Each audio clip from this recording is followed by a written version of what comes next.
আল্লাহ পাক রব্বুল আলামিন ডাক দিয়ে বলে জগতের মানুষ, ও জগতের মানুষ রে, এই মা বাবা যখন তোমাদের দুনিয়ার মধ্যে আনার জন্য কত কষ্ট করেছে বাবা, তোমরা আসার পরে দিন নাই রাত নাই পরিশ্রম করেছে। আমরা দেখতে পাই বাবারা আমাদের জন্য সকাল থেকে সন্ধ্যা পর্যন্ত মাথার ঘাম পায়ে ফেলে উপার্জন করে, আর উপার্জন করে আমাদেরকে খাওয়ায়। আর জনম দুঃখিনী মা এই ধরার বুকে আমাদেরকে আনার জন্য যেদিন আমরা মায়ের গর্ভের মধ্যে এসেছি, ওই দিন থেকে দুনিয়ার মধ্যে আসার পরে, একেবারে আসার পর থেকে পরিপূর্ণ বুঝ হওয়া পর্যন্ত প্রতিটা সময় আমাদের মা আমাদের উপর এহসান করে আসতেছেন, ঠিক কিনা? আমার নবী বলেন, হে জগতের মানুষেরা রে, মা তোমাদের জন্য কত নিয়ামত। আমি তো শিশুবেলায় শুধু কিছুদিন আমার মায়ের আদর পেয়েছি রে, আমি তো জানি মায়ের আদরটা কত দামি। এই মা তোমাদের জন্য দুনিয়ার মধ্যে কত কষ্ট করে। এই মা তোমাদের জন্য যখন তোমরা মায়ের রেহেমের মধ্যে আসো, ওই রেহিম থেকে যেই দিন তোমরা আস্তে আস্তে বড় হতে থাকো, দিন যত যায় তোমরা আস্তে আস্তে যখন বড় হতে থাকো, ওই মায়ের একটি রাত ঘুম ঠিক মতো হয় না। ঘুমের মধ্যেও তোমার জন্য মা ঘুম থেকে জাগ্রত হয়ে যায়। তুমি বড় হচ্ছ, তোমার দিন দিন শরীরের গঠন বড় হচ্ছে, আর মায়ের শরীরটা দিন দিন ওজন হয়ে যাচ্ছে। এই পেট নিয়ে মা কত কষ্ট করে রে, কত কষ্ট করে তোমাকে দুনিয়ায় আনার জন্য, কি রাত কি দিন প্রত্যেকটা সময় তোমার জন্য ভাবতে থাকে সন্তান দুনিয়ায় আগমন করবে। একটি মাস চলে যায়, দুইটি মাস চলে যায়, যত মাস চলে যাচ্ছে ততই মায়ের গর্ভের মধ্যে বড় হচ্ছ। যখন বড় হতে হতে 10টি মাস পরিপূর্ণ হয়ে যায়, তুমি যখন দুনিয়ায় আসার সময় হয়ে যায়, এই সময়টা তোমার মা চটপট চটপট করতে থাকে, কখন সন্তান দুনিয়ার মধ্যে আসবে আর কখন এই সন্তানের মুখ দেখবে। এইভাবে মা সারাটি দিন নাই রাত নাই সর্বসময় সন্তানের জন্য, সন্তানকে দুনিয়ায় আনার জন্য কষ্ট করে যায়। এই মায়ের উপর কখনো তোমরা অন্যায় করিও না রে।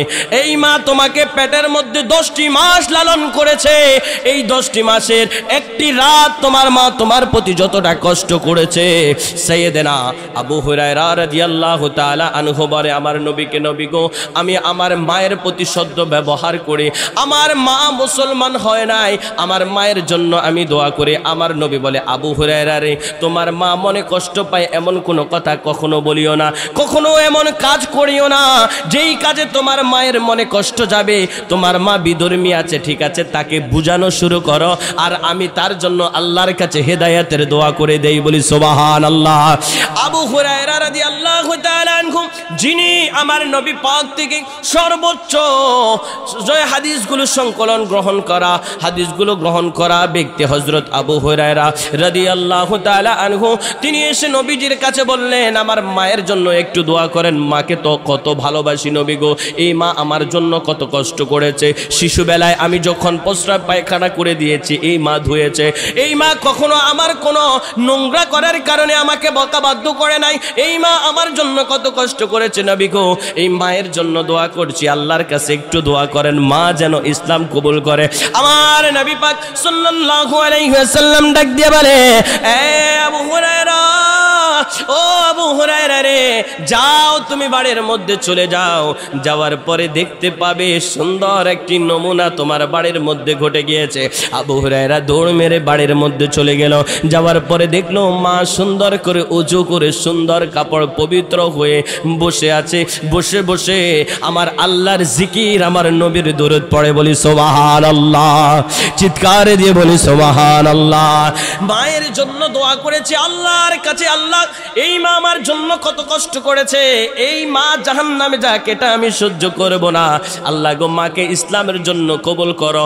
আমার নবীজি যখন দোয়া করলো, আবু হুরায়রা রাদিয়াল্লাহু তাআলা আনহুর মা তিনি ইসলাম কবুল করে মুসলমান হয়ে গেলেন, বলি সুবহানাল্লাহ।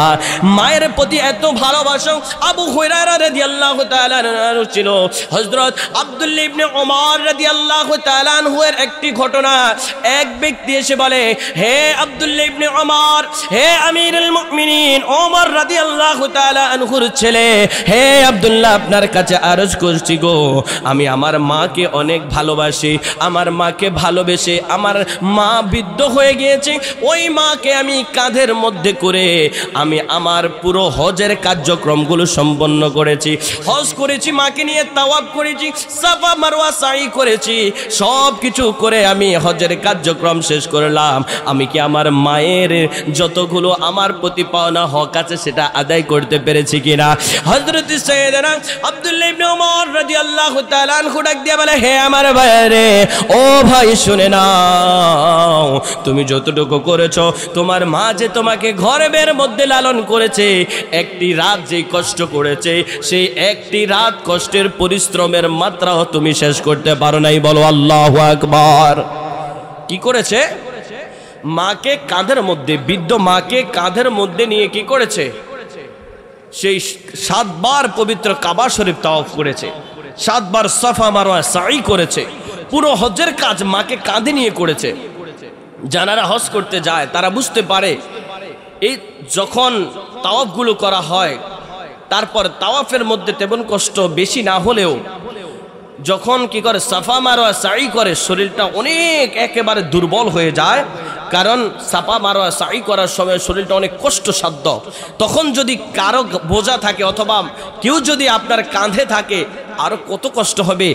ওই ব্যক্তি বলতেছে, হযরত আব্দুল্লাহ ইবনে ওমর রাদিয়াল্লাহু আমিরুল মুমিনিন ওমর ফারুক রাদিয়াল্লাহু তাআলা আনহুর সন্তান, হে আব্দুল্লাহ রাদিয়াল্লাহু তাআলা আনহু, আপনাকে বলছি যে আমি আমার মাকে এইভাবে নিয়ে হজ করেছি, এই পরিশ্রমটা করেছি, আমার মায়ের আমার কাছে পাওয়া হকটা কি আদায় হয়েছে? তিনি বললেন, না রে পাগলা, তোমার মায়ের হক আদায় করা এত সহজ না। তোমার মা যে তোমাকে নিয়ে 10 মাস পেটের মধ্যে নিয়ে রাত্রি যাপন করেছে, একটি রাত যেই কষ্ট করেছে, তার একটা মাত্রা পর্যন্ত তুমি শেষ করতে পারো নাই। চিৎকার দিয়ে বলি আল্লাহু আকবার। মাকে ভালোবাসেন সবাই? বলেন না, মাকে ভালোবাসেন? বাবাকে ভালোবাসেন? এই মা বাবাকে যদি ভালোবাসতে পারেন, আমার নবী পাক সাল্লাল্লাহু তাআলা আলাইহি ওয়াসাল্লাম হাদিসে মুবারকার মধ্যে বলে, যেই ব্যক্তি মা বাবাকে সন্তুষ্ট করলো, যেই ব্যক্তি কাকে সন্তুষ্ট করলো? মা বাবাকে সন্তুষ্ট করলো। এই মা বাবা যদি সন্তানের উপর সন্তুষ্ট হয়ে যায়, তবে শুনে নাও, এই সন্তুষ্টির কারণে আমার আল্লাহ খুশি হয়ে যায়। চিৎকার দিয়ে বলি সুবহানাল্লাহ। আর জোরে বলি সুবহানাল্লাহ। সুবহানাল্লাহ বলতে কি কষ্ট হয়? আমরা আমাদের মা বাবাকে ভালোবাসি আল্লাহকে পাওয়ার জন্য, মা বাবাকে ভালোবাসি রসুলকে পাওয়ার জন্য। যদি আল্লাহ এবং রসুলকে পাইতে চাই, আমাদের মা বাবার সাথে সদ্য আচরণ করতে হবে। কথা বুঝতে পেরেছেন? ওয়াইসেল কারানীর নাম শুনেছেন? হযরত ওয়াইস কারানীর নাম শুনছেন না? শুনেছেন? ওয়াইসেল কারানীর নাম শুনেছেন? যিনি মায়ের সেবায় সারাটা জীবন কাটিয়ে দিয়েছে। মাকে এসে বলে, মা গো, আমার নবীজিকে আমি জীবনের চাইতে বেশি ভালোবাসি। ওয়াইসেল কারানী বলছে, ইয়া মা, আমি আমার রসুলকে আমার জীবনের চাইতে বেশি ভালোবাসি। রসুল মদিনাতুল মুনাওয়ারায় আছে, আমি একটু আমার রসুলকে দেখার জন্য পাগল হয়ে আছি। মা বলে, বাবারে তুই যাবি ভালো কথা, আমি তো বৃদ্ধ মানুষ, আমাকে রেখে যদি যাও তাহলে আমি কি করব? আমার দেখাশোনা কে করবে? যখন মা এই কথা বলল, ওয়াইসেল কারানী নিজে নিজে চোখের পানি ছেড়ে বলেছে, আমি আমার রসুলের কাছে যাব, সেটা তো বড় আমার পাওনা, কিন্তু আমার রসুলের কাছে গেলে যদি আমার মায়ের কষ্ট হয়, আর মার কষ্ট হলে যদি মা যদি আল্লাহর কাছে বদদুয়া দিয়ে দেয়, আমার রসুলের দরবারে গিয়ে আমার 2 টাকার ফায়দা হবে না। সুতরাং আমার মাকে আমি খুশি করব। আমি আমার রসুলের দরবারে যাইতে পারি কি না পারি, আমার রসুল আমার কাছে চলে আসবে ইনশাআল্লাহ। মনের আকীদা, দৃঢ়তা কতটা শক্ত! রসুলের তখন রসুল দুনিয়ার মধ্যে ছিলেন। ওয়াইসেল কারানী বলতেছে যে, মাগো আমি নবীজির কাছে যেতে চাই। বলল, বাবা যা, আমার কোনো আফসোস নাই, কিন্তু এই কথাটা বলে যা, আমাকে কার কাছে রেখে যাবি? ওই মায়ের সেবায় তিনি মগ্ন ছিলেন পুরোটা সময়। মায়ের সেবায় ওয়াইসেল কারানী নিজের জিন্দেগি কাটিয়ে দিলেন, পুরোটা জিন্দেগি মায়ের জন্য কাটিয়ে দিলেন। একদিন শুনতে পেলেন উহুদের ময়দানের মধ্যে যুদ্ধ ঘটেছে। উহুদের ময়দানের মধ্যে যুদ্ধ হচ্ছে, একদিন এই কথা শুনতে পেরে ফয়সাল কারনী যখন শুনতে পেল উহুদের ময়দানে যুদ্ধ হচ্ছে, তিনি বসে গিয়েছেন। বসে বসে ভাবতেছে, হায় রে, ওই উহুদের যুদ্ধের মধ্যে যদি আমিও শরীক হইতে পারতাম। এই কথা ভাবতে ভাবতে কারো না কারো মাধ্যমে জানতে পারলেন উহুদের যুদ্ধটা যখন সংগঠিত হয়ে গেল, এরপরে শুনতে পেল আমার নবী পাক সাল্লাল্লাহু আলাইহি ওয়াসাল্লামের দন্ত মোবারক থেকে একটা মুখের দন্ত মোবারক থেকে দাঁত মোবারক ভেঙে জমিনের মধ্যে পড়ে গিয়েছে। ফয়সাল কারনী এই কথা শুনে পাগলের মতো হয়ে গেল। পাগল পারা হয়ে ছোটাছুটি শুরু করলো। ঘরে একবার এই মাথায় যায়, একবার ওই মাথায় যায়, আমার নবীর দন্ত মোবারক শহীদ হয়েছে রে, আমার নবীর দন্ত মোবারক শহীদ হয়েছে। এই কথা বলে কাঁদতে কাঁদতে হঠাৎ করে হাতের কাছে বড় একটা পাথর পেল। যেই পাথরটা দিয়ে মুখের সামনের দুটো দাঁত নিজে বাড়ি দিয়ে ভেঙে ফেললেন। ভাঙার পরে ভাবতেছে, হায় রে, আমার নবীর যদি এই দুইটা দাঁত না ভেঙে যদি পাশের দাঁতটা ভেঙে থাকে, আমি তো আমার নবীজির দুঃখে দুঃখিত হতে পারলাম না। এই কথা চিন্তা করে ফয়সাল কারনী রাদিয়াল্লাহু তাআলা আনহু আবার নিজের পাশের আর কোন দাঁতগুলো ভাঙতে শুরু করলো। ভাঙতে ভাঙতে পুরো মুখের সবগুলো দাঁত ভেঙে ফেলে দিয়েছে। সবগুলো দাঁত ভাঙার পরে রক্তাক্ত হয়ে ঘরের মধ্যে পড়ে রইল। অসুস্থ অবস্থায় মুখের কোনো খাবার তুলে খেতে পারতেছে না। কষ্ট আর কষ্ট। এই কষ্টগুলোর মধ্যে দিয়ে ওনারকে কেউ এসে দেখতে পেল। এসে দেখতে পেয়ে বলল, ফয়সাল কারনী রে, তোমার এই অবস্থা কেন?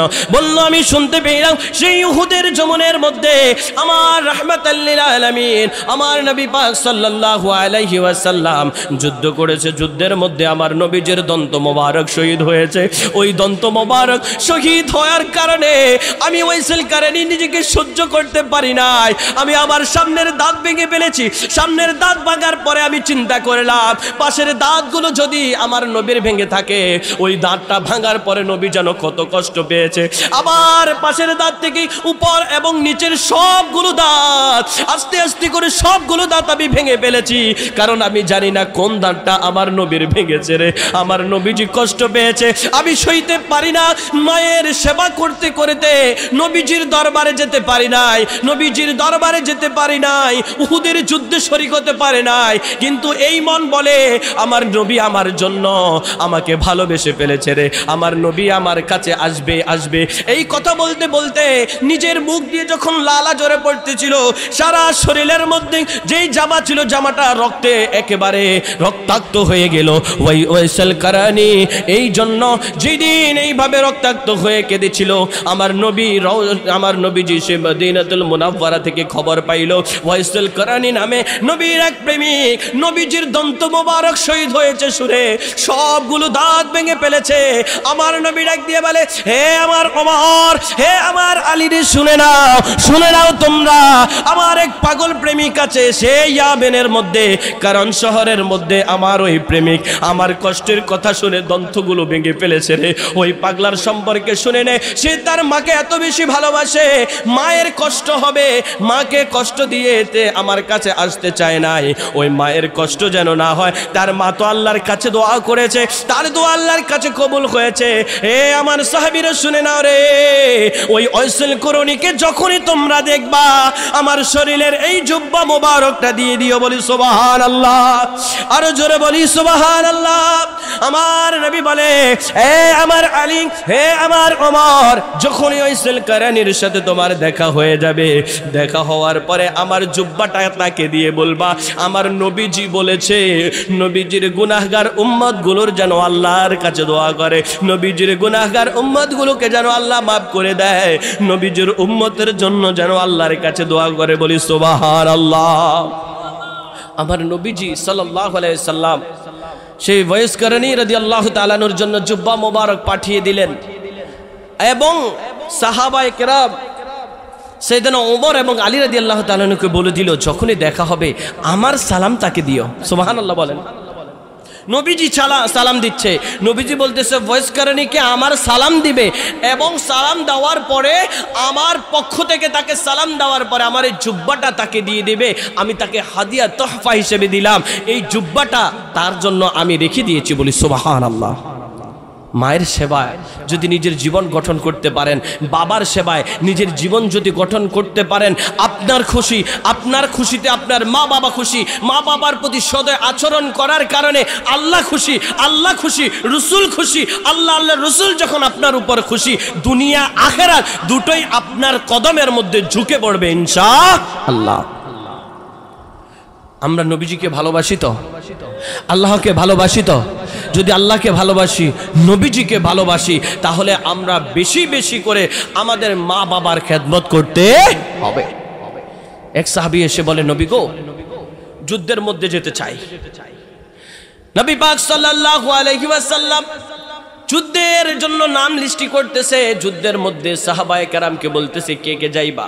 এক ব্যক্তি এসে বলে, নবী গো, আমি যাব, আমার নামটা লিস্টি করে নেন। আমার নবী বলে, তুমি তোমার নামটা লিস্টি করতে বলতেছো, আমি তো জানি তোমার বৃদ্ধ মা এবং বাবা আছে, তানাদেরকে কি তুমি তাদের কাছ থেকে বিদায় নিয়ে এসেছো? বললে, ইয়া রাসূলুল্লাহ, ইয়া হাবিবাল্লাহ, নবী গো, এই জীবনটা আমি কি করব? আপনি নবী তো বলেছেন যে যারা আল্লাহর রাস্তায় নিজের জীবনকে অতিবাহিত করে, নিজের জীবনকে কোরবান দিয়ে দেয়, ওই ব্যক্তিগুলো মৃত নয়।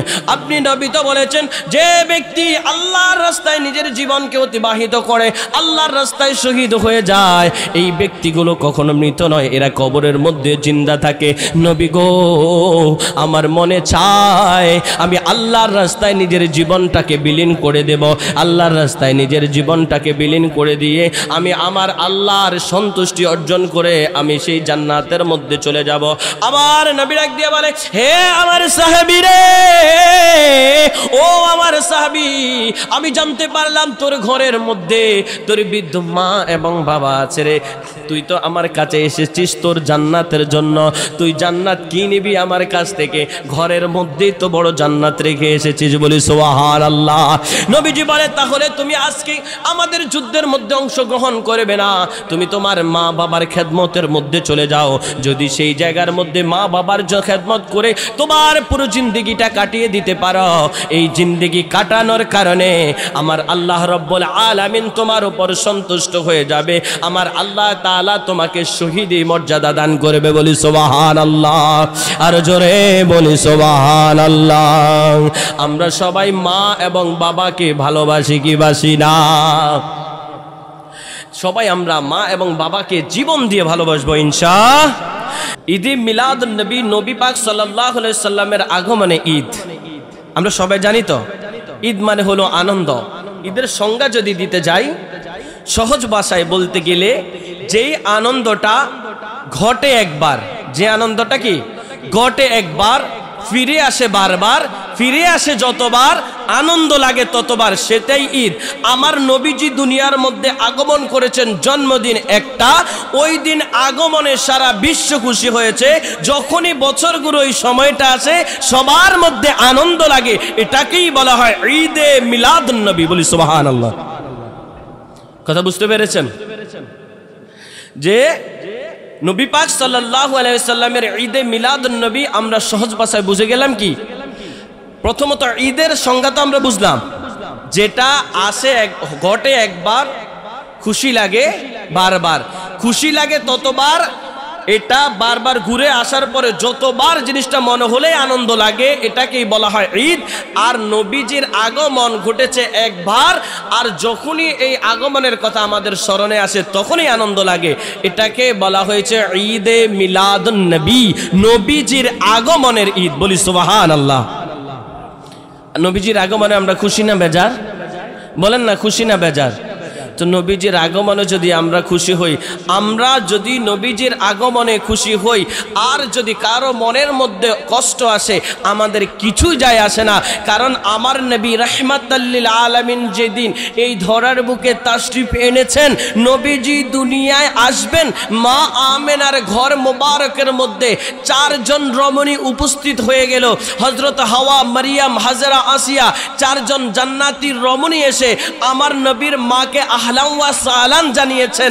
আমার নবীজির আম্মাজান আমেনা রাদিয়াল্লাহু তাআলা আনহাকে যখন আমার নবীজির আগমনের সংবাদটা ওই জান্নাতি রমণীরা এসে উপস্থিত হলো, তখন সংবাদটা দিল। মা আমেনা বলে, আপনারা কারা, কেন এসেছেন?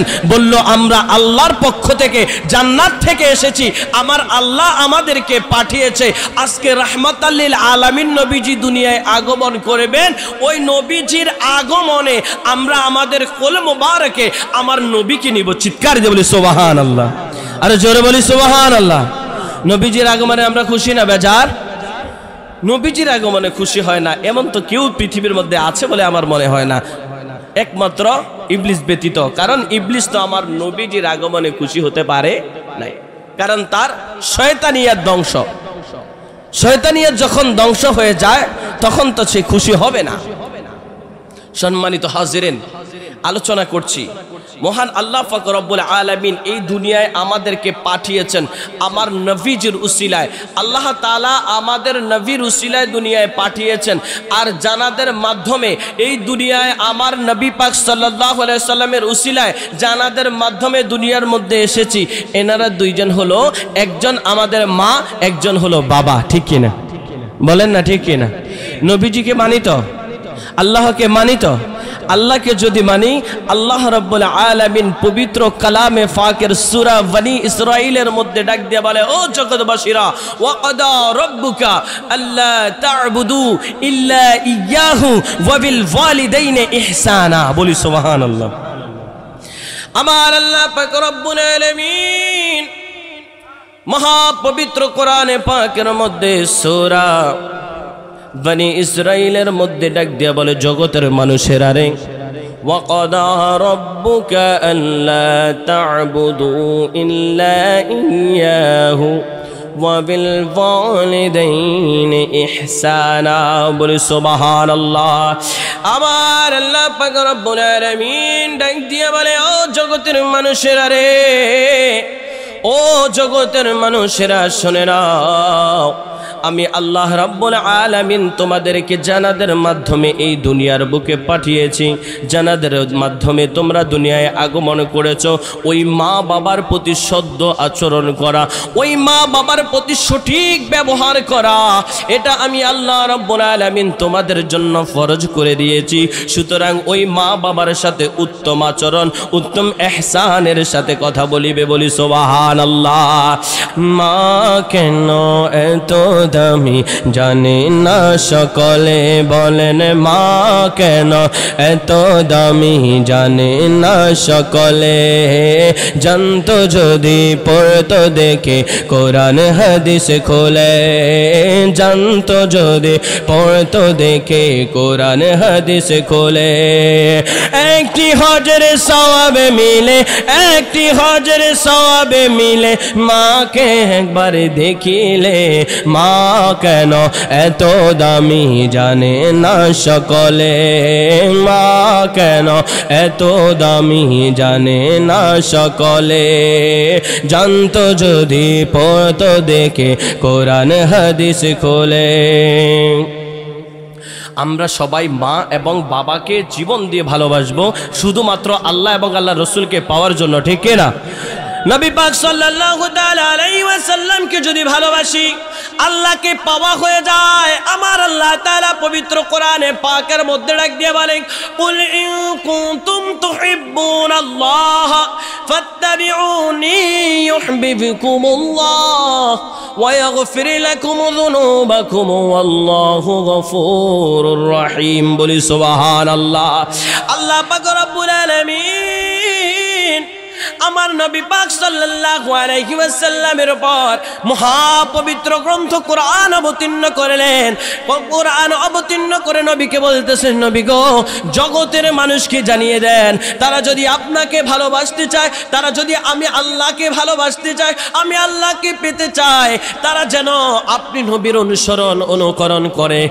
তারা যদি আপনি নবীর অনুসরণ অনুকরণ করতে পারে, নবী গো, আমি আল্লাহ তাআলা তাদের জন্য আমি আল্লাহ তাদের জন্য গফফার হয়ে যাব, আমি আল্লাহ তাদের জীবনের গুনাহগুলো মাফ করে দেব। আমি আপনার উম্মতদেরকে এই কথাটা জানিয়ে দিন। আমার নবী পাক সাল্লাল্লাহু আলাইহি ওয়াসাল্লাম উম্মতকে ডেকে বলে, উম্মত রে, আমার আল্লাহকে যদি পাইতে চাও আমি নবীর অনুসরণ করো, বলি সুবহানাল্লাহ। নবী পাক সাল্লাল্লাহু আলাইহি ওয়াসাল্লামের অনুসরণ করেছেন সাহাবায়ে কেরাম। নবীজি বলেছে ওই ব্যক্তিরাই সত্যের পথ পেয়ে যায় যে ব্যক্তিরা আমি রাসূল এবং আমার সাহাবায়ে কেরামের পদাঙ্ক অনুসরণ করে, বলি সুবহানাল্লাহ। নবী পাক সাল্লাল্লাহু আলাইহি ওয়াসাল্লামকে পাইতে হলে সত্যিকারের যারা হক্কানি ওলি কামেল রয়েছে, যারা আমার নবীর ওয়ারাসা সত্যিকারের আলেম ওলামা রয়েছে, তাদের সাথে সঠিকভাবে আচরণ করে তাদেরকে ভালোবেসে তাদের সাথে থেকে তাদের সাহচর্য থেকে নিজেদেরকে পরিপূর্ণ একজন ব্যক্তি হিসেবে মুসলমান হিসেবে গড়ে তুলে নবীজিকে খুশি করাইবা। নবীজিকে খুশি করাইলে আমার আল্লাহ রব্বুল আলামিন তোমার উপর খুশি হয়ে যাবে, বলি সুবহানাল্লাহ। আর জোরে বলি সুবহানাল্লাহ। আল্লাহ তাআলা বলে যেই ব্যক্তি আমার জিকির করে, কি করে? যে ব্যক্তি আমার জিকির করে আমি আল্লাহ তার উপর তারও জিকির করি। সুবহানাল্লাহ বলেন। আপনি যখন আল্লাহকে একবার ডাকেন, আল্লাহ আপনার ডাকে 3 বার সাড়া দেয়। কয়বার বলেন না, কয়বার? একটা ছোট্ট ঘটনা মনে পড়ে গেল।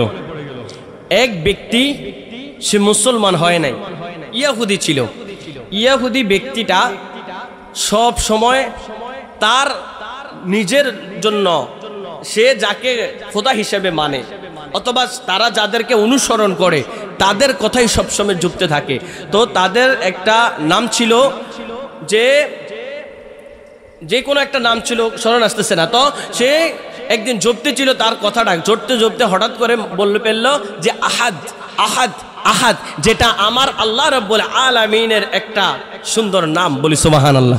তো ওই ইয়াহুদিকে আমার আল্লাহ তাআলা ডাক দিয়ে বলতেছে, হে আমার বান্দা, আমাকে কেন ডাকছিস বল। সুবহানাল্লাহ বলেন। এবার ইহুদি বলতেছে, কি শুনলাম, কোথা থেকে আওয়াজ আসলো? ইয়াহুদি কি বলতেছে, কি যে কি শুনলাম আমি হঠাৎ করে এটা। তো তিনি খবর নিলেন যে আমি হঠাৎ করে একটা আওয়াজ শুনতে পেলাম, যে আমি বলতেছিলাম আমি যাদের অনুসরণ করি, যাদেরকে আমি খোদা মানি, তাদেরকে ডাকতেছিলাম, হঠাৎ করে আমি মুখ পশকে আহাদ আহাদ বলেছিলাম। কেউ একজন যেন আমাকে বলতেছে, বান্দা আমি তোর ডাকের অপেক্ষায় আছি, তুই আমার ডাকে সাড়া দিয়েছিস, আমিও তোর ডাকে সাড়া দিলাম, বল তুই কি চাস। চিৎকার দিয়ে বলি সুবহানাল্লাহ। তো যদি একজন ইয়াহুদি মুখ পশকে আহাদ বলে আল্লাহর ডাকে সাড়া, আল্লাহ তার ডাকে সাড়া দেয়, আমরা তো মুমিন বান্দা, ঠিক না? আমরা তো মুমিন বান্দা, সব তো ইমানের প্রতি দৃঢ় বিশ্বাস রেখেছি। তো আমরা যদি আল্লাহকে মন ভরে ডাকি, আল্লাহ কি আমাদের ডাকে সাড়া দিবেন কি দিবেন না? বলেন না, সাড়া দিবেন কি দিবেন না? এই বিশ্বাস আমাদের আছে না নাই? বলেন না, আছে না নাই? তাহলে আমরা একটু আল্লাহ তাআলার জিকির করতে চাই কি চাই না? মা বাবার খেদমত নিয়ে, মা বাবার উপর সন্তানের যেইভাবে অধিকার রয়েছে, সন্তানের উপর মা বাবারও অধিকার রয়েছে। মা বাবার উপরে সন্তানের যেইভাবে অধিকার আছে, ওই সন্তানের উপর মা বাবারও অধিকার রয়েছে। এই কথাটা বুঝাইতেছিলাম। হে আমার ভাইরা বন্ধুরা রে, আমার নবী পাক সাল্লাল্লাহু তাআলা আলাইহি ওয়াসাল্লাম আমাদের জন্য এত বড় নিয়ামত মা এবং বাবা দিয়েছে রে। ওই মা বাবা যদি আপনার উপরে খুশি হয়ে যায়, ওই খুশির কারণে আমার নবী খুশি হয়ে যায়, আমার নবী খুশি হলে আমার আল্লাহও খুশি হয়ে যায়, বলি সুবহানাল্লাহ। আমার হাজরিন, এক ব্যক্তি আমার রাসূলের সাহাবী নবী পাকের কাছে এসে বলে, নবী গো, আমার কাছে যতগুলো মানুষ দুনিয়ার মধ্যে হক পাওনা রয়েছে, আমার মধ্যে সবচাইতে বেশি হক পাওয়ার দাবিদারকে? আমার নবী ডাক দিয়ে বলে, আমার সাহাবী, ও সাহাবী রে, তোমার কাছে সবচাইতে বড় হকটা পাওয়ার অধিকার শুধুমাত্র দুনিয়ার মধ্যে তোমার মার, বলি সুবহানাল্লাহ। এই সাহাবী ডাক দিয়ে বলে, ইয়া রাসূলুল্লাহ, ইয়া হাবিবাল্লাহ, নবী গো, প্রথম সবচাইতে বড় হকটা মা পাওয়ার অধিকার রয়েছে, 2 নম্বরে আমার কাছে, এরপরে হক পাওয়ার অধিকার কার? আবার নবী ডাক দিয়ে বলে, সাহাবী রে, আমার সাহাবী শুনে নাও, আমি তোমাকে বলে বলে দিচ্ছি এরপরে যে হকটা তোমার কাছে পাওয়ার যোগ্য সেটাও তোমার কাছে তোমার মা। বলি সুবহানাল্লাহ। এবার সাহাবী ডাক দিয়ে বলে নবী গো, প্রথম তো বুঝতে পারলাম আমার মা আমার কাছে সবচাইতে বড় হক পাওনাদার, এরপরে বুঝতে পারলাম এটাও আমার মা সবচাইতে বড় পাওনা হকদার, এরপরে আমার কাছে হক পাওনাদার কে গো? আমার নবীজি বলে সাহাবী রে, এই সাহাবী 3 নম্বরেও তোমার কাছে সবচাইতে বড় হক পাওনাদার তোমার মা। বলি সুবহানাল্লাহ। এবার সাহাবী বলে ইয়া রাসূলুল্লাহ, একবার বুঝলাম, দুইবার বুঝলাম, তিনবার বুঝলাম, তিনবারই যদি মা হকদার হয়, 4 নম্বরে আমার কাছে সবচাইতে উত্তম সবচাইতে বড় হকদার কে? আমার নবী বলে 4 নম্বরে হলো তোমার বাবা। বলি সুবহানাল্লাহ। মুহাদ্দিসে কেরামকে প্রশ্ন করি, ও আমার নবীর সাহাবীরা, ও আমার নবীর সুন্নাহগুলোকে যারা বিশ্লেষণ করো, আমার নবীজির হাদিসে মুবারকার গুলোকে যারা বিশ্লেষণ ব্যাখ্যা করো, কোরআন সুন্নাহ দিয়ে কিয়াস করো, কোরআন সুন্নাহ দিয়ে ব্যাখ্যা করো, তোমাদের কাছে জানতে চাই আমার নবী তো প্রথমবার যখন মায়ের কথা বলেছে তখনই তো শ্রেষ্ঠত্ব প্রমাণ হয়ে গিয়েছে, সবচাইতে বেশি পাওনাদার হকদার হলো মা, সবচাইতে সন্তানের কাছে পাওয়া অধিকার হকদার হলো মা, কিন্তু দ্বিতীয়বার তৃতীয়বার কেন বলা হলো? মুহাদ্দিসে কেরামগণ ওনারা হাদিসের ব্যাখ্যার মধ্যে বলে, হে জগৎবাসীরা রে, আল্লাহর রাসূল নবীজি মায়ের কথা কেন বলেছে তোমরা জানো নি? আমরা তো জানতে চাই। মুহাদ্দিসে কেরাম ব্যাখ্যা করে বুঝিয়ে দিচ্ছে, প্রথমবার মায়ের হকদারের কথা বলা হয়েছে কারণ মা তোমার কাছে শ্রেষ্ঠ হক পাওয়ার জন্য প্রথম যে অধিকারটা রাখে সেটা হলো একটি নয়, দুইটি নয়, 10টা মাস তোমাকে পেটের মধ্যে লালন পালন করেছে, যেটা অন্য কাউকে করতে হয় নাই। বলি সুবহানাল্লাহ। প্রথমবার বুঝতে পারলাম মা হক পাওয়ার যোগ্য কারণ মা 10টি মাস আমাকে পেটের মধ্যে লালন পালন করেছে। 2 নম্বরে হকদারকে, তখন আমার রাসূলের এই কথা যখন দ্বিতীয়বার মায়ের কথা বলেছে, মুহাদ্দিসে কেরামগণ ব্যাখ্যা করেন দ্বিতীয়বার মায়ের কথা বলা হয়েছে কারণ এই দুনিয়ার মধ্যে 10টা মাস শেষ করে যেদিন তুমি আগমন করেছ সেই দিনের প্রসব ব্যথা তোমার মায়ের চাইতে বেশি এত কষ্ট দুনিয়ার কেউ করে নাই। যেই দিন তুমি দুনিয়ায় আগমন করবে, তুমি দিন হোক আর রাত হোক, তোমার মা তোমাকে দুনিয়ায় আনার জন্য যেমন পাগল পারা ছিল, নিজের জীবনটা নিয়েও তেমনটা ভয় ছিল। কারণ কত সন্তান দুনিয়ায় আসার সময় মা দুনিয়া থেকে বিদায় নিয়ে চলে যায়, সন্তান দুনিয়ায় আসে মা মরে যায়, এমন ঘটনা আমাদের সমাজে ঘটে কি ঘটে না? বলেন না ঘটে কি ঘটে না? মুহাদ্দিসে কেরামগণ বলে এই জন্য আমার নবী দ্বিতীয়বার মায়ের কথা বলেছে কারণ একজন মা প্রসব বেদনা সহ্য করে, এত কষ্ট যখন তারা মারা, এমনও অনেক মা আছে বলে দেয়, ও জানারা আমার কাছে এসেছো তোমাদেরকে বলছি সন্তান দুনিয়ায় আনতে চাই, দুনিয়ার মধ্যে আনতে চাই।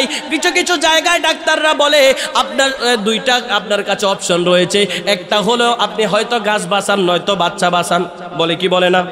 এমন সমস্যা হয় কি হয় না? হাসপাতালে ডাক্তার যখন বলে যে হয়তো গাছ বাঁচাইতে হবে নয়তো বাচ্চা বাঁচাইতে হবে, 2টার একটা আপনাদেরকে বেছে নিতে হবে। আত্মীয় স্বজনরা বলে গাছ বেঁচে থাকলে ফলের ব্যবস্থা হবে, গাছ বেঁচে থাকলে ফল আল্লাহ আবার দিবে, কিন্তু যদি ফলের জন্য গাছটা মরে যায় তাহলে তো সব চলে যাবে। আত্মীয় স্বজনরা বলে তাহলে আমাদের গাছের প্রয়োজন, ফলের প্রয়োজন নাই। কিন্তু জনম দুঃখিনী মা যখন এই কথা শুনতে পারে বলে আমার জীবনটা নিয়ে যা রে, আমার সন্তানের জীবনটা দুনিয়ার মধ্যে এনে দে, আমি মরে যাব, আমার বয়স হয়েছে যতটুকু আমি দুনিয়ার মধ্যে থাকতে পেরেছি থাকলাম, যেই আমি চলে গেলে আমার সন্তানটা দুনিয়ার মধ্যে আসুক, আমার জীবনটা চলে যাক, আমার সন্তানকে দুনিয়ায় নিয়ে আয়, বলে কি বলে না? ওই মা জনম দুঃখিনী যখন প্রসব বেদনা উঠে এমন বেশি কষ্ট সহ্য করতে হয় যেটা 7 আসমান 7 জমিন পর্যন্ত প্রকম্পিত হয়ে যায়। ওই মায়ের কষ্টে যখন সন্তান দুনিয়ার মধ্যে আগমন করে মার চিৎকারের সাথে আল্লাহর আরশ পর্যন্ত কেঁপে ওঠে। আমি যখন মায়ের গর্ভ থেকে দুনিয়ায় আসি, কিতাবের মধ্যে আসছে আমরা যখন পাওটাকে ভিতরের মধ্যে ঝাঁকি দিয়েছি, বাহিরে আসার সময় পাওটা ঝাঁকি দিলে তখন মায়ের কলিজার পাশে এক জায়গার মধ্যে পায়ের মুড়া দিয়ে যখন একটা আঘাত পড়ে, ওই কলিজার পাশে একটা সেদা পর্যন্ত হয়ে যায়। বলে আল্লাহু আকবার। এই কষ্ট মার যখন আসে, মা ডাক দিয়ে বলে আমার জীবনটা নিয়ে যা রে, আর কষ্ট সহ্য করতে পারি না, আল্লাহ গো জীবনটা নিয়ে যাও, আর কষ্ট দিও না। এইভাবে এই যে কষ্ট, কঠিন এই কষ্টের পরে একটা সন্তান দুনিয়ার মধ্যে আগমন করে, এই যে কষ্টটা মাকে সহ্য করতে হয়, এই জন্যই আমার নবী দ্বিতীয়বার বলেছে তোমার কাছে সবচাইতে বড় পাওনা, তোমার কাছে সবচাইতে বড় পাওনা হকদার হলো তোমার মা। বলি সুবহানাল্লাহ। এই মুহাদ্দিসে কেরামগণ আপনাদের কাছে জানতে চাই, 3 নম্বরে মায়ের কথাই কেন বলা হয়েছে, বাবার কথা কেন 4 নম্বরে চলে গিয়েছে? এবার মুহাদ্দিসে কেরাম ব্যাখ্যা করে বুঝিয়ে দেয়, এই জগৎবাসীরা রে, মায়ের গর্ভ থেকে দুনিয়ায় আসার পরে আল্লাহর এই দুনিয়ার মধ্যে যখন সন্তান আসে, 1টি নয় 2টি বছর, 2.5টি বছর মায়ের বুক মুবারক থেকে, মায়ের সেই স্তন থেকে দুগ্ধ পান করতে হয়। কোনো বাবা এই নিজের শরীর থেকে এইভাবে কোনো দুগ্ধ সন্তানকে পান করাইতে হয় না। এই মা যে কষ্ট করে নিজেরা দুনিয়ার মধ্যে কত কষ্ট করে, ভালো একটা খাবার খায় না, যদি এই খাবারটা খায় হয়তো একটু জাল বেশি হলে আমার সন্তান কষ্ট পাবে। মা একটু ভালো খাবার খায় না, যদি আমি খাবারটা খাই, আমি যখন গোস্ত খাবো, মাছ খাবো, জাল কোনো খাবার খেলে হয়তো আমার সন্তানটারও পেটে অসুখ হবে। এই কথা ভেবে ভেবে নিজে শুধু সামান্য এক টুকরা শুকনা মাছ দিয়ে ভাত খায়, আছে না নাই? ঘরের মধ্যে আত্মীয় স্বজন মেহমানরা আসে, তো আসলে দেখা যায় একটু সব ঘরের মধ্যে একটু ভালো মন্দ রান্না করা হয়, গরু মুরগি বিভিন্ন রকমের খাবার পাক করা হয়, কিন্তু মা খায় না। কেন খায় না? যদি আমি এখান থেকে একটুটা গোস্ত খাই, আমার মুখে স্বাদ পাবো, আমার পেটে শান্তি যাবে, আমার আত্মা হবে, তৃপ্ত হবে আমার আত্মাটা, কিন্তু আমার এই খাবার পরে এই জালের কারণে যদি আবার সন্তানের পেটে অসুখ হয়, আমার সন্তানটা কষ্ট পাবে। নিজের রুহকে দেয় না। এই মায়ের সাথে কিভাবে আপনি আচরণ করবেন? এই মা আপনাকে দুনিয়ায় আনার সময় থেকে, আপনি মায়ের পেটে আসার পর থেকে দুনিয়ায় আসলেন, দুনিয়ায় আসার পর থেকে আপনাকে পরিপূর্ণ একটা বুঝ জ্ঞান হওয়া পর্যন্ত যেই পরিশ্রম একটা মা একটা বাবা করে, আপনি আপনার সারা জীবনের পরিশ্রম দিয়ে আপনার শরীরের যে চামড়া রয়েছে, চামড়াটা কেটে যদি জুতা বানিয়ে তানাদের পায়ে পরিয়ে দেন, তাও এই ঋণ কখনো শোধ হবে না। জানেন তো সবাই, মা অনেক সন্তানরা আছে ডেটের মধ্যে আমরা দেখি মাকে ঘর থেকে ধাক্কা দেয়, বাবার গায়ে আঘাত করে, বাবা নিজের সম্পদ বন্টন করবে। কিছু কিছু ছেলেরা আছে বাবাকে উল্টা পাল্টা বুঝিয়ে সম্পদ লিখে নেয়, নেয় কি নেয় না? সন্তান 3 জন 4 জন, দেখা যায় একটা ছেলে একটু বেশি চালাক, আসলে সে দুনিয়ায় সবচেয়ে বড় নির্বোধ। যে এই চালাকিটা করে সে দুনিয়ার সবচেয়ে বড় নির্বোধ। সে মনে করে বাবাকে ফার্মপট্টি দিয়ে কিছুদিন একটু ভালো মন্দ খাওয়াই, একটু ফার্মপট্টি দিয়ে বাবার কাছ থেকে আমি দলিল সই করে নিলাম, আমি একটা দোকান বেশি পেয়ে গেলাম, আমি কয়েক ডিসিম জায়গা বেশি পেয়ে গেলাম, সে মনে করে আমি অনেক লাকি হয়ে গিয়েছি ভাইদেরকে ঠকিয়ে। আসলে সবচেয়ে বড় নির্বোধ এই ব্যক্তি, কারণ পবিত্র কোরআনে পাকের মধ্যে সূরা জিলজাল নামে একটা সূরা রয়েছে, যে সূরার মধ্যে আমার আল্লাহ তাআলা বলছেন, ইযা জুলজিলাতিল আরদু জিলজালাহা ওয়া আখরাজাতিল আরদু আসকালাহা ওয়া ক্বালাল ইনসানু মা লাহা ইয়াওমাইযিন তুহাদ্দিসু আখবারাহা। বলি সুবহানাল্লাহ। ইযা জুলজিলাতিল আরদু জিলজালাহা, এই পৃথিবীটা ভূকম্পে প্রকম্পিত হবে। পৃথিবীটা কেমন হবে বলেন না? পৃথিবীটা ভূকম্পে প্রকম্পিত হবে।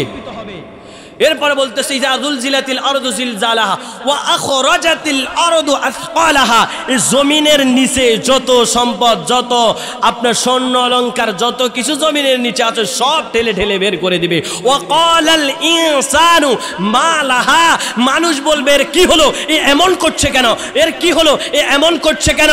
তখন এই জমিনটার জবান খুলে যাবে, আল্লাহ জমিনের জবান দিবে, জমিনের জবান খুলে সে তার সব বৃত্তান্ত বর্ণনা করবে। দুনিয়ায় কি করেছেন না করেছেন, এই সম্পদের জন্য ভাইয়ের মাথায় বাড়ি দিয়েছেন, এই সম্পদের জন্য ভাইয়ে মারা গিয়েছে জানাজায় উপস্থিত হন নাই, এই সম্পদের জন্য বোন মরে যাচ্ছে বোনকে দেখতে যান না, এই সম্পদের জন্য ভাই বোনের সম্পর্ক ছিন্ন করে দিয়েছেন, মা বাবার সাথে খারাপ আচরণ করেছেন। আপনাকে বলছি আপনি আজকেই ক্ষমা চান, আজকেই মা বাবার কদমে পড়ে যান। ভাই বোনের সাথে সম্পর্ক যদি ছিন্ন করে থাকেন ক্ষমা চেয়ে একত্রিত করে নেন। আপনি জেনে নেন সেই দিন মানুষ যখন বলবে কি হলো এই জমিন, সেই দিন নিজের সকল বৃত্তান্ত বর্ণনা করবে, আর সব সম্পদ যখন বাইরে চলে আসবে সেই দিন আপনি বলবেন, আমি বলবো আমাদের সামনে স্বর্ণের পাহাড় পড়ে আছে, আমাদের সামনে রৌপ্যের পাহাড় পড়ে আছে, অনেক দামি দামি আমাদের সামনে হীরা পড়ে আছে, জহরাত পড়ে আছে। সেইগুলো দেখার পরে মানুষ বলবে এটাই কি সেই সম্পদ যেই সম্পদের জন্য আমি আমার বাবার সাথে খারাপ আচরণ করেছি? এটাই কি সেই সম্পদ যেই সম্পদের জন্য আমি আমার ভাই বোনের সাথে খারাপ আচরণ করেছি? এটাই কি সেই সম্পদ যেই সম্পদের জন্য আমি আমার পাড়া প্রতিবেশীর সাথে খারাপ আচরণ করেছি? আপনি মনে করছেন আপনি অন্যের সম্পদ দখল করে আপনি বড় কিছু হয়ে গিয়েছেন? ভাই আপনি একটা কথা জেনে রাখুন, একটা কথা জেনে রাখুন, যদি আপনি কারো উপর, কেউ যদি আপনার উপর অন্যায় করে অথবা আপনি যদি কারো উপর জুলুম করেন, সেই যদি আপনার উপর আবার জুলুম করে তবে আপনি বেঁচে গেলেন। কথা বুঝতে পেরেছেন? আপনাকে কেউ কষ্ট দিল, আপনি আবার তাকেও কষ্ট দিয়ে দিলেন, তবে সে বেঁচে গেছে। সে কি গেছে? বেঁচে গেছে। কিন্তু আপনাকে কেউ কষ্ট দিল, আপনি কিছুই না করে ছেড়ে দিলেন, এই লোকটা বাঁধা পড়ে গেছে। আপনি কাউকে কষ্ট দিলেন, ওই ব্যক্তিটা যদি আপনাকে ফেরত কষ্ট দেয় আপনি বেঁচে গেলেন। কিন্তু আপনি কষ্ট দেওয়ার পরে সেই লোক যদি আপনার এই কষ্টের যদি ফেরত যদি কষ্ট আপনাকে না দেয় তবে আপনি মুসিবতে পড়ে গেলেন। কারণ এটার দায় দায়িত্ব এবার কে নিয়ে নিয়েছে? আপনি মনে করছেন যে আমার শক্তি আছে, হেডম আছে, প্রশাসনিক পাওয়ার আছে, রাষ্ট্রীয় পাওয়ার আছে, আমি যদি এখান দিয়ে এই জায়গা সব আমার নামে লিখে নিয়ে যাই তুই কি করতে পারবি? কিছুই করতে পারবি না, সব লিখে নিলাম। আমার আল্লাহ বলে বান্দা নিরাশ হয়ে যাইস না, তোর সাথে জুলুম হয়েছে নিরাশ হয়ে যাইস না। আজ-জুলমু যুলমাতু ইয়াউমাল কিয়ামা, এই জুলুম কিয়ামতের দিন তার জন্য অন্ধকার হয়ে আসবে। কথা বুঝতে পেরেছেন? যে জুলুম করলো তার এই জুলুমের কারণে কিয়ামতের দিন এই ব্যক্তির জন্য অন্ধকার নেমে আসবে। আর আল্লাহ তাআলা সেই দিন বলবে ওর না সম্পদ নিয়েছিস, তোর কি আছে সামনে আন। আল্লাহ এই যে দুনিয়ার মধ্যে হজ করতে করতে শেষ, কতগুলো হজ করছি আল্লাহ, অনেক যাকাত দিছি, দান সদকা করছি, অনেক কিছু করছি, আল্লাহ বলবে সব আমার সামনে আন। আনার পরে আল্লাহ তাআলা বলবে এই যার সাথে জুলুম হয়েছে, যার সম্পদ নষ্ট হয়েছে, যার সম্পদ নষ্ট করেছিস তাকে ডাক দে। তখন তাকে আনা হবে। আনার পরে বলবে আপনার সাথে তো জুলুম হয়েছে, আপনার সম্পদ আপনার ভাই নিয়ে নিয়েছে, আপনার সম্পদ আপনার আত্মীয় স্বজন নিয়ে নিয়েছে, এবার তারা যে আপনার সম্পদ দুনিয়ার মধ্যে নিয়ে নিয়েছে আপনি এবার তাদের কাছ থেকে সম্পদ চান। কবরের মধ্যে কি সম্পদ আছে? আছে? টাকা পয়সা আজ পর্যন্ত কেউ নিয়ে গেছে? কেউ নিয়ে গেছে? কেউ নিয়ে যায় নাই, খালি দুইটা হাত। যেইভাবে মায়ের গর্ভ থেকে দুনিয়ার মধ্যে খালি হাতে এসেছি, যাওয়ার সময় খালি হাত নিয়ে যাব। তো যাওয়ার পরে আল্লাহর কাছে কি নিয়ে দাঁড়াবো এই চিন্তা মাথায় রাখতে হবে। তো যখন আল্লাহ বলবে যে এবার এই লোকের সাথে যে অন্যায় করেছিস তার সম্পদ ফিরিয়ে দে, আল্লাহ সম্পদ তো নাই, এই সম্পদ আছে তোর নেক আমলগুলো তাকে দিয়ে দে। এবার আপনার কি লাভ না লস? লাভ, আপনার লাভ। যদি আপনার উপর কেউ জুলুম করার পরে আপনি চুপ থেকেছেন, যদি আপনার ভাই আপনার সম্পদ আত্মসাৎ করে, আপনার ভাতিজা আপনার সম্পদ আত্মসাৎ করে, তবে আপনি বেঁচে গেলেন, কারণ কিয়ামতের দিন তার সব নেক আমল আপনি নিয়ে নেবেন। এবার বলা হবে আর কি কার সাথে অন্যায় করেছিস? এবার আরো কিছু লোক আসবে, হ্যাঁ একদিন বাজারের মধ্যে আমি গিয়েছি, যাওয়ার পরে আমি বাজার করেছি, আমি বাজার করার পরে এই ব্যক্তিটা আমার বাজার থেকে অতিরিক্ত যেটা দাম তার চাইতে বেশি টাকা আমার কাছ থেকে নিয়ে নিছে। ব্যবসায়ী ভাইরা বাজারে আছে না নাই? আছে না নাই? নির্দিষ্ট যেটা আপনি ক্রয় করেছেন তার থেকে কালো বাজারি না করে, কোন জিনিস আপনি স্টক করে আপনি এমনভাবে রেখে দিলেন যেটা মানুষের মধ্যে যখন টান টান চলে আসবে তখন আপনি বাজারও ছেড়ে আপনি কালো বাজারি করে দাম বেশি নেবেন। সেই দিন যাদের সাথে কালোবাজারি করবেন এরা বলবে, আল্লাহ বাজারে এনার দোকান থেকে আমি ক্রয় করতে গিয়েছিলাম, আল্লাহ আমি ক্রয় করতে যাওয়ার পরে এই ব্যক্তি আমার কাছ থেকে অতিরিক্ত দাম নিয়েছে, যেটা তার পাওনা দামের চাইতে অতিরিক্ত বেশি হয়ে গিয়েছে। আমি আল্লাহ আমি এই জুলুমের শিকার হয়েছি। তখন আল্লাহ বলবে, এখন তুমি তার কাছ থেকে কি চাও? বলে আমি আমার পাওনা সম্পদ ফিরে চাই। বললো সম্পদে তার সম্পদ ফিরিয়ে দে। বলে আল্লাহ কিচ্ছু তো নাই, ছিল তো কই আমার কাছে যে সম্পদ? আমার ভাইয়ে নিয়ে নিয়েছে, বোনে নিয়ে নিয়েছে, সবাই আমার তো সব নিয়ে নিয়েছে, এই ব্যক্তিকে আমি কোথা দেখে দিব? এবার আল্লাহ বলবে, তোর কি কোনো রকমের গুনাহ আছে? যেই ব্যক্তির সাথে জুলুম হয়েছে তোর কি কোনো গুনাহ আছে? বললো হ্যাঁ আল্লাহ অনেক গুনাহ করেছি, সব গুনাহ তাকে দিয়ে দে। নাউজুবিল্লাহ বলেন। তাহলে সৎ হওয়ার দরকার আছে না নাই? সৎ হতে হবে কি হবে না? তারপরে ব্যবসায়ী ভাইদেরকে বলবো, আপনারা কখনো কালোবাজারিতে আপনারা নিজেদের এই ব্যবসায় কার্যক্রম করে নিজেদের হালাল ব্যবসাকে খারাপ করবেন না।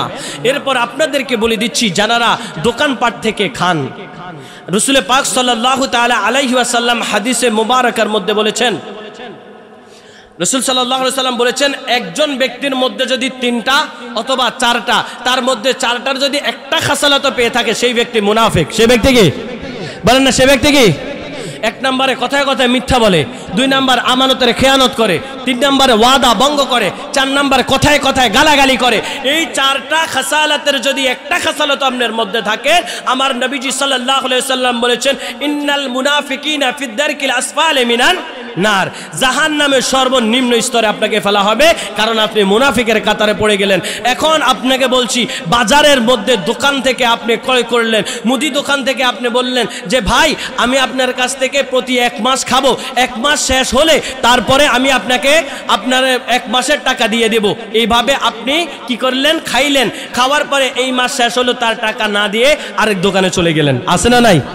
ভদ্রলোক আছে না নাই? এমন যে কয় টাকা নিয়ে মানুষ ব্যবসায় নামে, মানুষ ব্যবসা করতে গিয়ে একেবারে বেহাল অবস্থা হয়ে গিয়েছে। এক একটা চা দোকানের মধ্যে পর্যন্ত, ছোট ছোট চা দোকানের মধ্যে 10,000 15,000 টাকা একজনের কাছ থেকে পায়। হায় রে আল্লাহ, এটা কোনো কথা? কেমন মানুষ আমরা? আপনি মুদি দোকান থেকে খেয়েছেন বা যে কোনো দোকান থেকে আপনি ক্রয় করার সময় ওয়াদা দিয়েছেন কি দেন নাই? যে আমি নির্দিষ্ট 1 মাস পরে বা অমুক দিন আপনার টাকাটা দিয়ে যাব, কিন্তু আপনি ওই টাকাটা যেদিন দেওয়ার কথা সেই দিন তার কাছে না গিয়ে আরেক দোকানে গিয়ে বাকি খাচ্ছেন। এটা কি আমার আল্লাহ দেখে কি দেখে না? দেখি কি দেখে না? তো ওয়াদা ভঙ্গ করার কারণে, আপনি ওয়াদা ভঙ্গ করার কারণে মুনাফিকের কাতারে পড়ছেন কি পড়েন নাই? যদি কোনো কারণে আপনি দিতে সমস্যা হয়, আপনি বলছেন 1 মাস পরে দিয়ে দিব, কিংবা আপনার কাছ থেকে আপনি কাউকে ধার নিয়েছেন কারো কাছ থেকে, আপনি বলেছেন 1 মাস পরে দিয়ে দিব, 15 দিন পরে দিয়ে দিব, কিন্তু নির্দিষ্ট সময় যখন আপনার কাছে আসলো, আপনি যদি সেদিন দিতে না পেরে তার কাছে গিয়ে ক্ষমা চান, ভাইরে 15 দিন সময় নিয়েছি, আজকে দিতে পারতেছি না, আমার আরো কয়েকটা দিন সময় দে। আমার রাসূল বলতেছে, যদি ওই ব্যক্তি সময় দেয়, ওই ব্যক্তি সময় দিলে আমার আল্লাহ তাআলা প্রতিদিন ওই আল্লাহর রাস্তায় এতটুকু টাকা সদকা করার সওয়াব তার আমলনামায় দিয়ে দেয়। বলি সুবহানাল্লাহ। মানে কি? আমি আপনার কাছ থেকে 10,000 টাকা ধার নিয়েছি, বলেছি 15 দিন পরে দিব, তো আপনি প্রতিদিন 10,000 টাকা আল্লাহর রাস্তায় দান করার সাদাকা আপনি পাচ্ছেন। আর যদি এই 15 দিন পরে আমি আপনার কাছে গিয়ে বলি, ভাই আমি টাকাটা দিতে পারতেছি না, আরো কিছুদিন সময় দেন, আপনি যদি বলেন আচ্ছা আরো 1 সপ্তাহ সময় দিলাম, এই 1 সপ্তাহ ডবল 10,000 করে 20,000 টাকা করে দৈনিক আল্লাহর রাস্তায় দান করার সওয়াব আপনি পেতে থাকবেন। আর যদি ওই ব্যক্তি আপনাকে সময় দেয়, বা আমি এবার আপনার কাছ থেকে কি 10,000 টাকা নিয়েছি, আপনি সওয়াবটা পাচ্ছেন, কিন্তু আমি যদি আপনার কাছে গিয়ে সময় না চাই, আমি যদি পিছনে ঘুরে ঘুরে ফলায় ফলায় হাঁটি, এই যে ওয়াদা বার খেলাফ হয়, আমার আল্লাহ কখনো এটার জন্য আমাকে ক্ষমা করবে না। কারণ বান্দার হক এমন এক ভয়ঙ্কর, যেটা আমার আল্লাহ তাআলা বান্দা যতক্ষণ ক্ষমা না করবে ততক্ষণ ক্ষমা করবে না। সুতরাং যারা বাজারে ব্যবসায়ী আছে, আপনাদেরকে জোরে করে বলবো, আপনারা আপনাদের ব্যবসাটা স্থিতিশীল রাখবেন, কোনো রকমের কালো বাজারি উল্টা পাল্টা দাম আপনারা বলবেন না। যারা ক্রেতা আছেন, আপনারা যখন বাজার থেকে ক্রয় করবেন, ওনাদের সাথে উত্তম আচরণে যদি বাকি নেন, নির্দিষ্ট সময়ে তাদের সকল পাওনা পরিশোধ করে দিবেন। এই পাওনা যদি পরিশোধ করে দেন, আমার আল্লাহ আপনার উপর খুশি হয়ে যাবে। সুবহানাল্লাহ বলেন। নবীজি সাল্লাল্লাহু আলাইহি ওয়াসাল্লামের এক সাহাবী, নবী পাক সাল্লাল্লাহু আলাইহি ওয়াসাল্লামের এক সাহাবী থেকে একটা হাদিস বর্ণিত। তিনি বলতেছেন যে এক ইয়াহুদির সাথে নবীজির সাথে ক্রয় বিক্রয় হয়েছে। কি হয়েছে? ক্রয় বিক্রয়, নবীজি ক্রেতা, নবীজি কিনেছে, ইয়াহুদি বিক্রি করেছে যে কোনো একটা জিনিস, সেটা উট বা চাদর হবে মেবি। তো নবীজি সাল্লাল্লাহু আলাইহি সাল্লাম কেনার পরে তানাকে টাকা দিতে গিয়ে কি হয়েছে যে নবী সাল্লাল্লাহু আলাইহি সাল্লাম যখন ওনাকে টাকা দিবে, যেই দিন একটা সময় দিয়েছে অমুক দিন আপনার টাকাটা দিয়ে দেব, তো সেই দিন যিনি পাওনাদার উনি আসে নাই, কিন্তু নবীজি গিয়ে উপস্থিত। একটা দিন পুরা চলে গেল কিন্তু ওই ব্যক্তি টাকা নিতে আসে নাই। পরবর্তী দিন কোনো এক কাজে যাওয়ার সময় নবীজির সাথে দেখা, নবীজি বলতেছে ভাই আপনি তো আমার কাছ থেকে গতকালকে এখান থেকে এসে টাকাটা নেওয়ার কথা, বলতেছে আপনি আমার জন্য কি এখানে অপেক্ষা করতেছেন? বললো একদিন আমি আপনাকে ওয়াদা দিয়েছি এখানে এসে টাকা দিব, আমি একটা দিন পুরো দাঁড়িয়ে রয়েছি শুধুমাত্র আপনার টাকাটা আপনাকে বুঝিয়ে দেওয়ার জন্য, আপনি আসেন নাই, আমাকে একটা দিন কষ্ট দিয়েছেন। ওই ইয়াহুদি বলতেছে যেই ব্যক্তি নিজের ওয়াদা রক্ষার জন্য একদিন এক জায়গার মধ্যে স্থিরভাবে দাঁড়িয়ে থাকতে পারে, এই ব্যক্তি আর যাই হোক সাধারণ কোনো মানুষ হতে পারে না। ইয়া রাসূলুল্লাহ আমি ঈমান আনলাম, আমাকে মুসলমান হিসেবে কবুল করেন, বলি সুবহানাল্লাহ। এটা হলো মুসলমানের চরিত্র, এটা হলো মুসলমানের চরিত্র, যে আমার রাসূলের অনুসরণ এবং মতে নিজের জীবনকে পরিচালিত করবে। এই ব্যক্তিটিকে আমার নবীজি বলেছে আমি আমার নিজের হাতে ধরে তাকে শাফাত করে জান্নাতে নিয়ে যাব, বলি সুবহানাল্লাহ। যদি নবীজির শাফাত চান সঠিক দোকানদার হন, আর নবীজির যদি শাফাত পেতে চান তবে সঠিকভাবে দোকানদারদের নির্দিষ্ট সময়ের মধ্যে তাদের টাকাগুলো দিন, যেন তারা আবার আপনাকে খাওয়াইতে পারে, আবার দোকানের মধ্যে মাল উঠাইতে পারে। আপনি এই কাজটা কখনো করবেন না যে তাদেরকে কষ্ট দিয়ে আপনি আপনার নিজের সময়গুলো আপনি পালিয়ে বেড়াবেন। কোনো কারণে দিতে না পারলে তাদের কাছে ক্ষমা চাই, কিছুদিন সময় নেবেন। তবে একটা কথায় মাথায় রাখবেন, যদি দেওয়ার অ্যাবিলিটি না থাকে তাহলে কখনো বাকি বকেয়া করবেন না। মহান আল্লাহ তাআলা আমাদেরকে সকল রকমের নেফাকি মুনাফিকি থেকে হেফাজত করুক, বলে আমিন। আল্লাহ তাআলা মা বাবার খেদমত করার তৌফিক দান করুক, বলে আমিন। নবীজির প্রতি পরিপূর্ণ ভালোবাসা, আল্লাহর প্রতি আমাদের সম্পূর্ণ পরিপূর্ণ ভালোবাসা রেখে এই দুনিয়াকে আমরা যেন গুছিয়ে আখিরাতকে আমরা প্রস্তুত করতে পারি, মহান আল্লাহ তাআলা তৌফিক দান করুক, বলে আমিন। ওয়া মা আলাইনা ইল্লাল বালাগুল মুবিন। আসসালামু আলাইকুম ওয়া রাহমাতুল্লাহি ওয়া বারাকাতুহু।